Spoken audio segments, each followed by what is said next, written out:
we're back again. Another Backbone Zone.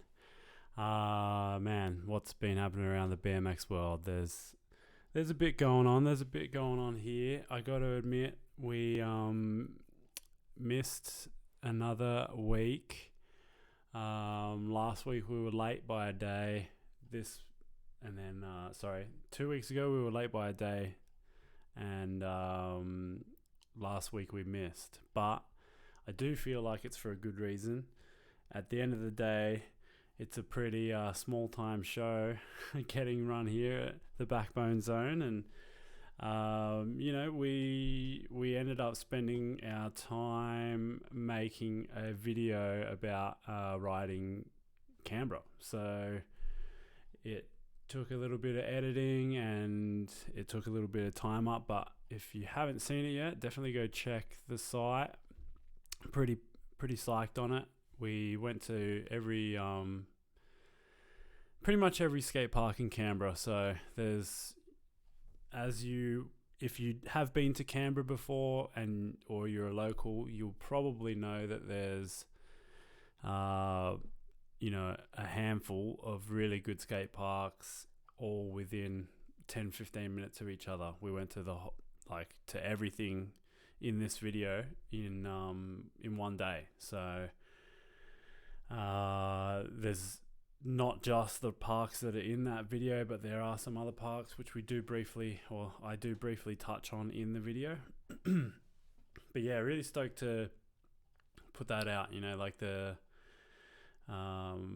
When I was growing up, this is kind of funny, but there used to be a thing called the Skate Park Grind Guide, and it was a little like a A6 booklet that had all of the skate parks in Victoria and then all the skate parks in New South Wales, and they were star rated, so they had the top 10 parks of New South Wales. And I remember when I was about 16 or maybe even younger, and I had this book that I always wanted to go to Canberra, because out of the 10 skate parks that were 5 stars, like half of them were Canberra skate parks. So we just wanted to do something similar to that. I know that you can look up stuff online. I think skateboard.com.au has a pretty awesome skate parks list, but in terms of actually seeing what's there and being able to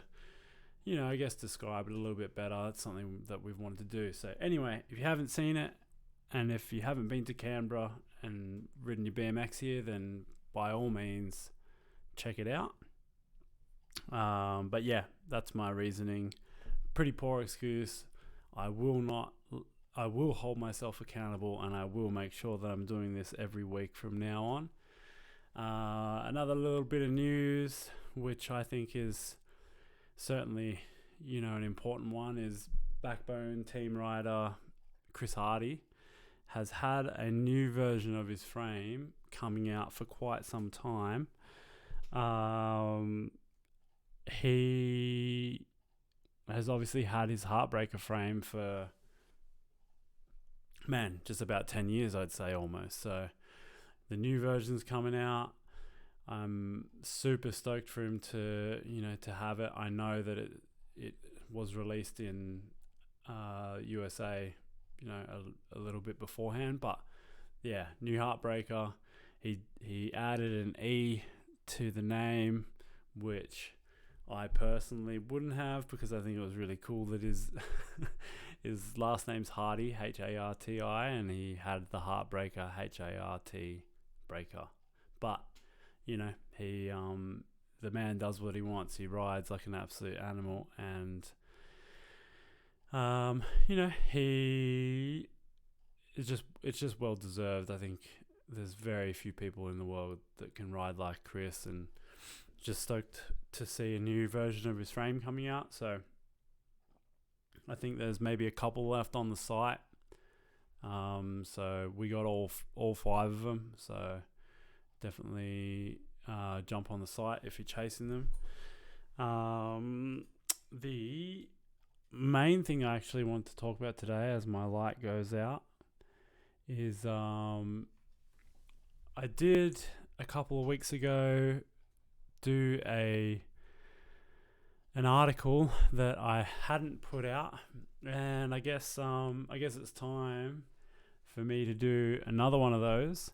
While I actually have a few guests lined up, but as it turns out, in this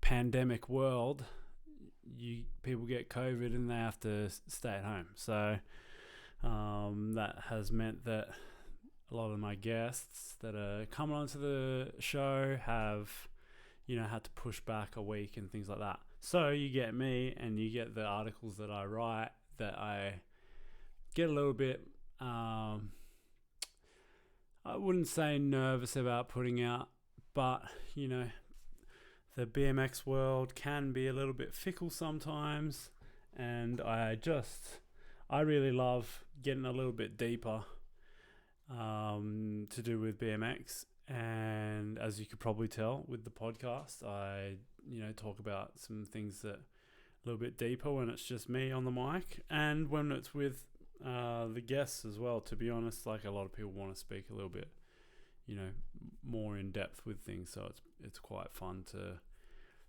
get people's opinions on ideas.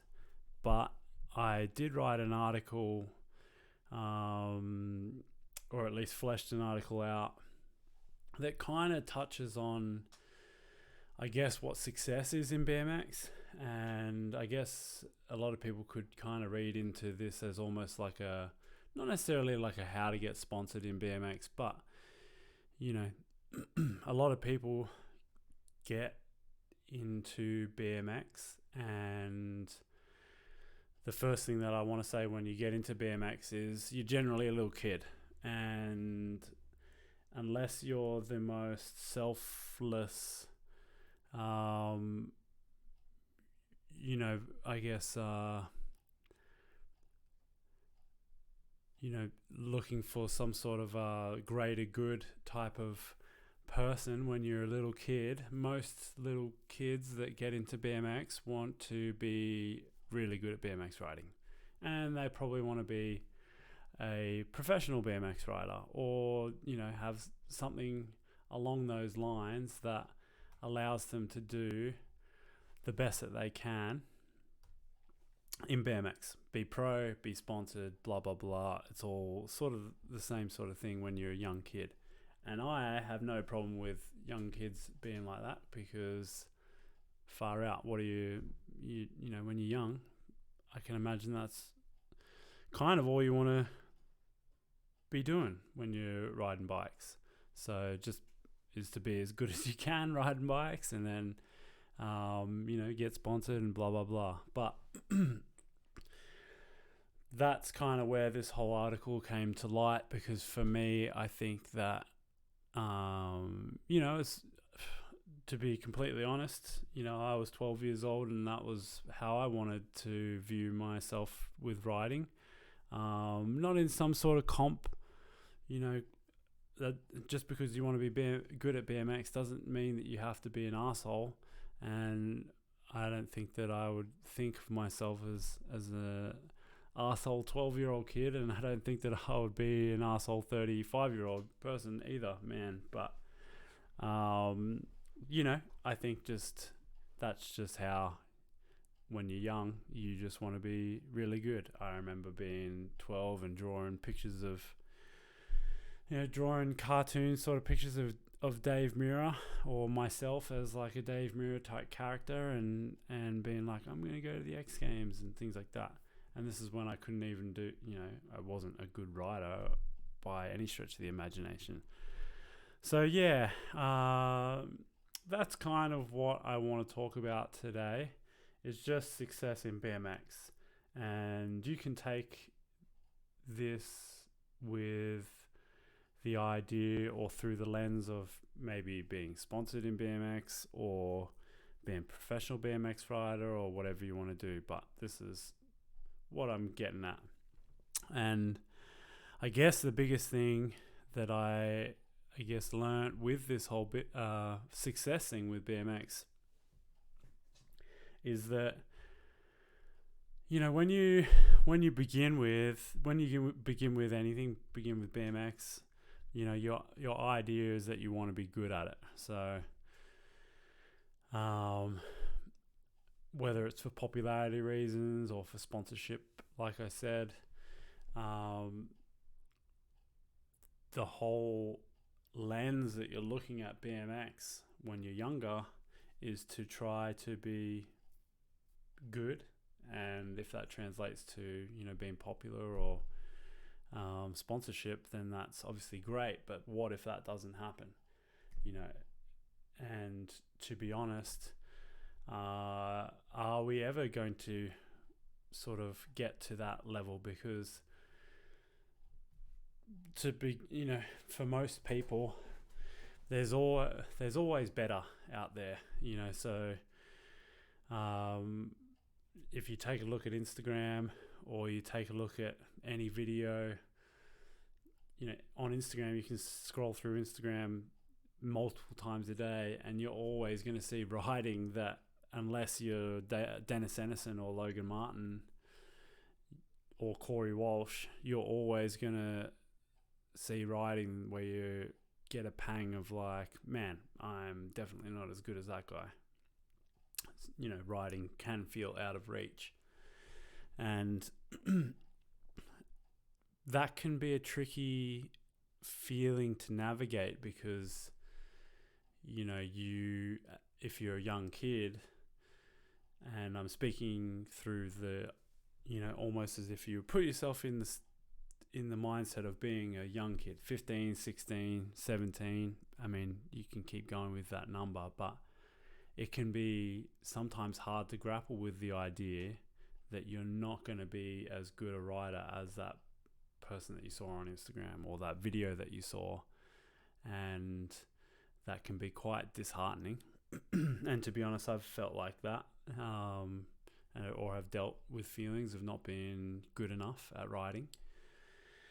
And I think that's why it's important to talk about this. So I guess I'll break it down. When I was younger, before I rode BMX, I played a lot of sports, and actually got pretty good at playing a few of these sports. I was, definitely had the same sort of feelings with a couple of sports. I played tennis and golf quite well. I guess I don't even know why I got into those sports, to be honest, but really liked them. And of course, you have ideas that you're like, oh man, I'm going to play, PGA, or I'm going to be playing Australian Open tennis or something like that. And at that time, I also found BMX. Now, I guess I was 12 when I actually saw myself as someone who actually rode freestyle BMX. Before then, I had a BMX bike, but never considered it to be like anything more than just riding around and doing some jumps here and there. But, obviously when I got BMX, I felt the same thing. I felt like, oh man, I'm going to be pro, I'm going to be this and that. And again, I just want to put it out there that I was 12 years old. When I was 12 years old, I was, probably watching Samurai Pizza Cats or something like that. So, you can have a lot of, you can be filled with hopes and dreams when you're 12 years old, and I don't think that that's a bad thing. But anyway, along the way from riding BMX, I got so much out of it, like probably more out of it. Well, definitely more out of it than the other sports that I played. And just in terms of fulfillment, I would say, like the feelings of joy and fun and excitement and adventure and all of those things were far and away more powerful from BMX than from those other sports. And it was almost as if the less I thought about being good at BMX, then the further along I got with BMX. The more I just not necessarily consciously thought about how much I enjoyed BMX or how much I enjoyed the adventure or the the camaraderie and all of the things that come along with BMX, rather than thinking about being good at BMX. All of those things kept me riding. And whereas those other traditional sports, all I did was obviously want to be better at them, and that ultimately led me to quitting those sports and just riding just BMX.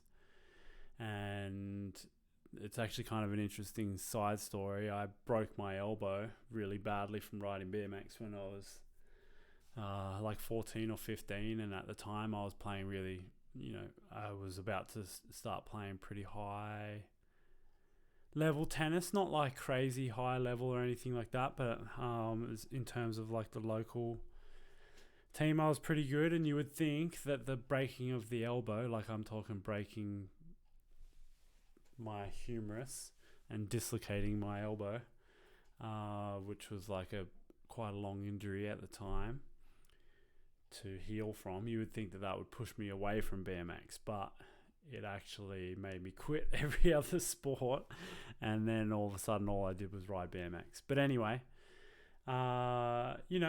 so years pass. Obviously I'm enjoying BMX. I'm enjoying seeing the new spots. I'm enjoying the independence that BMX brought me, which was, traveling essentially further and further from my house in search of good times. And from that,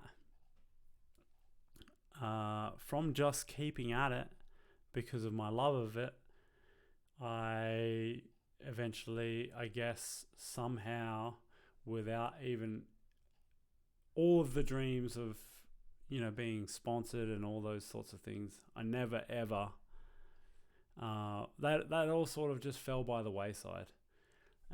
But I just kept that BMX. And somewhere along the way, I guess I got sponsored by, actually by Federal at the time. So,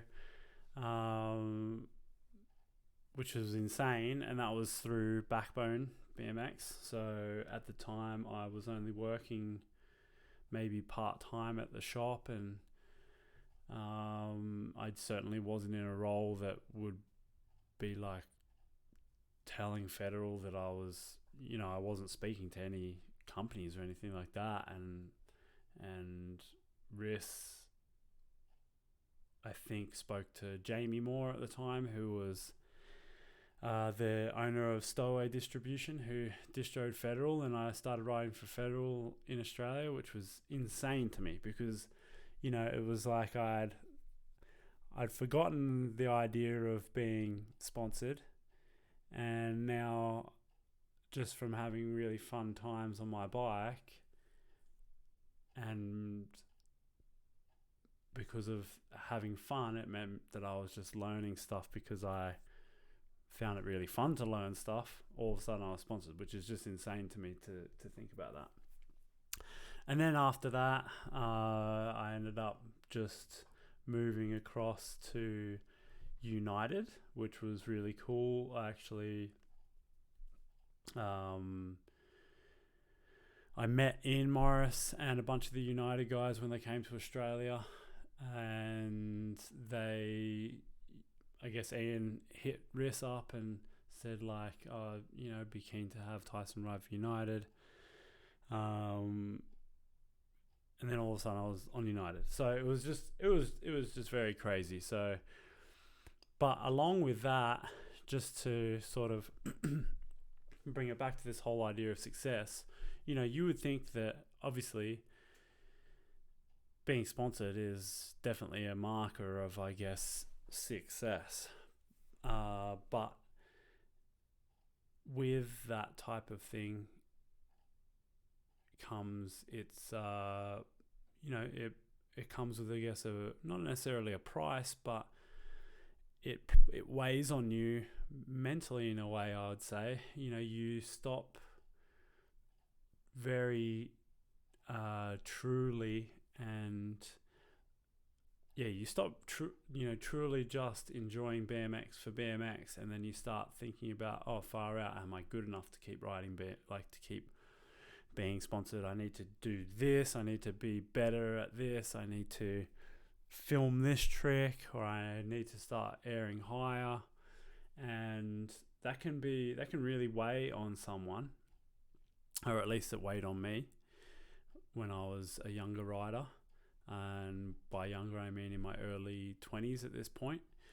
And then to add to that, I actually had a major injury every year after I was sponsored for probably 4 or 5 years. I actually fractured my skull twice, and then I broke my wrist, and I broke my leg, and then I think I maybe broke some collarbones and things like that. Collarbones aren't really a big one, but yeah, the scaphoid bone in your wrist definitely takes it out of you for a while. Spiral fractured my leg. That was like a 5-month injury. Skull fractures were like 6 months at a time. So, that weighs on you as well, because then you start thinking like, oh, rather than just getting better, you start thinking about how far behind you are to everyone else that you're riding with. So pretty interesting. Definitely tough to grapple with, So especially, I guess at the time, well, this is obviously my assessment of myself, and I feel like, again, I'm certainly putting myself out there, but I wouldn't call myself the most natural rider. Like, I wouldn't say that I'm like naturally gifted at riding BMX bikes. I feel like I'm fairly it takes me a lot longer to learn things than other people and whatnot, but for the longest time before I got sponsored, it was just, I enjoyed that. I enjoyed the challenge of learning tricks, and I found it hard to learn tricks, and that was enjoyable to me, because it's almost like once you make peace or enjoy that long hard road to getting better, and then you reset the bar, and then you learn one trick, and then the bar's set here, and then you can start heading and set the bar higher. That's really fun to me, but certainly not as naturally gifted as some of the other riders, especially when I was like, I was riding for United at the same time that Ryan Lloyd was, which, if you don't know who Ryan Lloyd is, I would certainly suggest looking him up. He's from South Australia. He's an absolute legend, and he might be the most gifted BMX rider I've ever seen. And when you're on a team with Ryan Lloyd, it's hard not to judge yourself. So pretty funny. But Ryan, you definitely got me so inspired, mate. So I'm stoked to have shared that time with you. So anyway, back to the story. I'm in my mid to late 20s, about to turn 30, back, this is 5 years or so ago now, and you sort of realize that you're at this level of success where your dream, I guess, your dream that you had when you were younger, of being a BMX pro is sort of coming to an end, because you learn, maybe wrongly, but you do learn in the BMX world that being 30 plus rider is something that's not generally common when you're good at riding, or a pro or whatever. And the cool thing is that when you reach 30, you kind of realize that you get, like, I personally got a second wind, and I think that this will help other older riders too, or riders that are in their late 20s and they're thinking, far out, should probably hang this up. Not the case. I feel like when you hit 30, you actually feel like you're a lot stronger than you ever have been. You feel like you have a lot more life responsibilities. So therefore, BMX gives you a bit more, you get a little bit more clarity from riding. And you also have built up miles of riding. So since we're talking about naturally gifted, after doing something for 15 years or longer, so from 12 to 30, it's 18 years, you just become more naturally capable at riding. You're probably crashing less and things like that, or at least I was. But every day I would think about BMX when I turned 30 as well. So I think it's something that as you get older, it really solidifies as something that you love doing. And why stop now? You moved past all of the temptations and reasons to quit riding when you're 18. A lot of people get out of BMX when they're younger, when they first hit adulthood, because they get into partying or cars or whatever, girls, and they fall out of BMX. But once you hit 30, you kind of have the opposite drive, and you're like, man, I've been riding BMX and now I'm 30 years old. I'm just going to keep riding BMX for sure.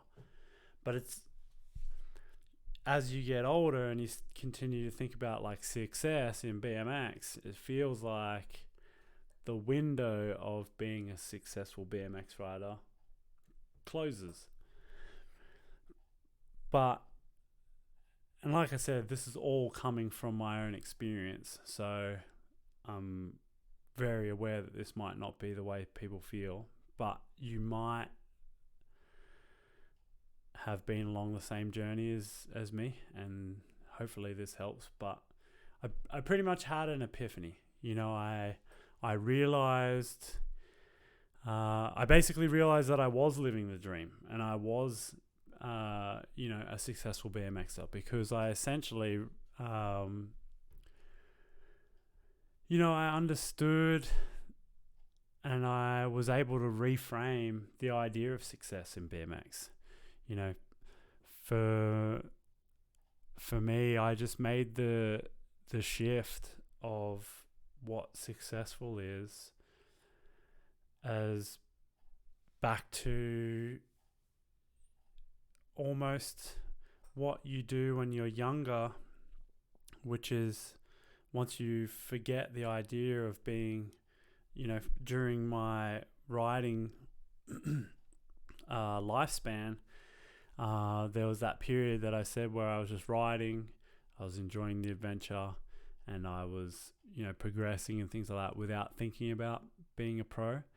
And that has, in a strange way, come back around full circle to me, but with the added ability of being able to see success in BMX. If we're talking about actual success, it kind of comes down to doing those things, but being able to pass those things on to the BMX community. It's almost like success is the contributions you can make to not only enrich your own life, but be able to enrich the lives of those around you.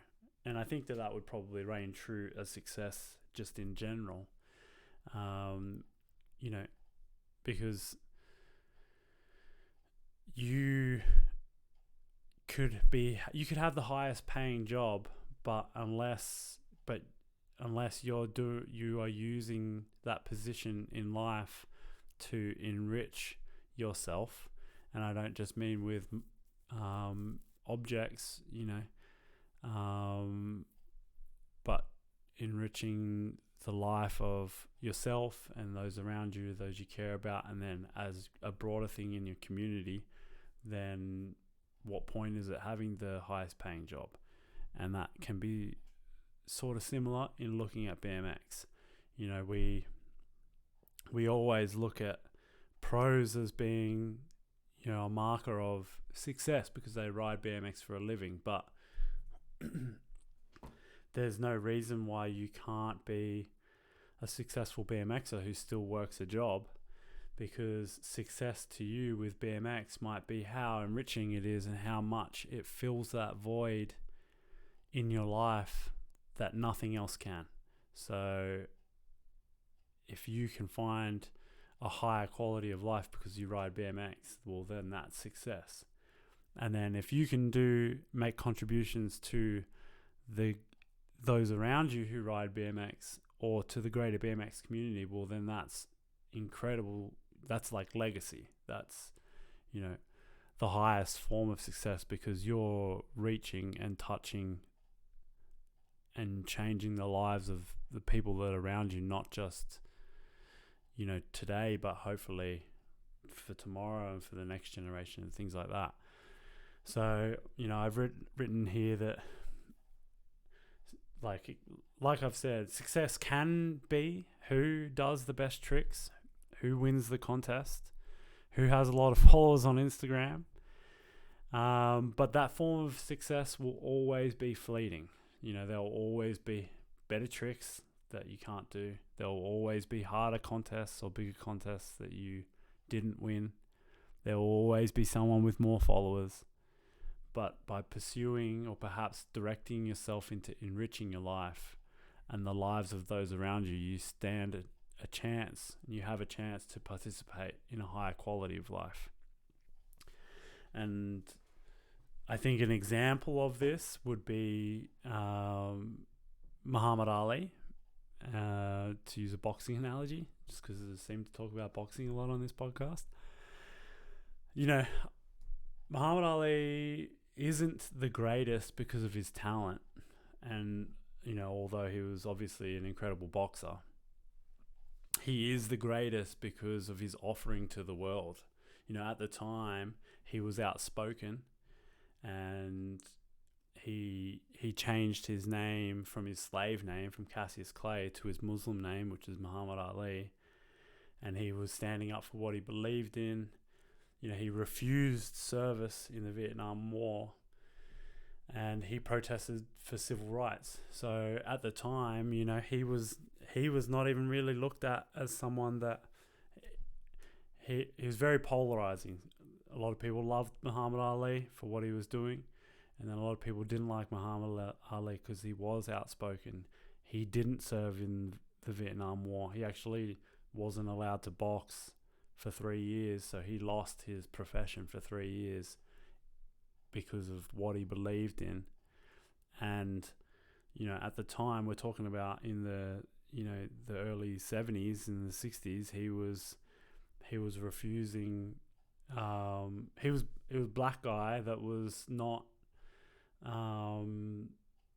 living in a world where equal rights wasn't a thing, and he was putting himself out there, but he was using his sport, he was using his achievements in his sport to actually raise himself up, or raise his community up for greater success and achieve greater success.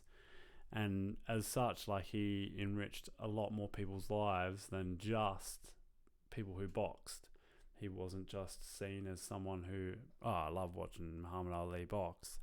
He was doing more for his community and for the people around him, and he used his sport as a platform to do that. So I think,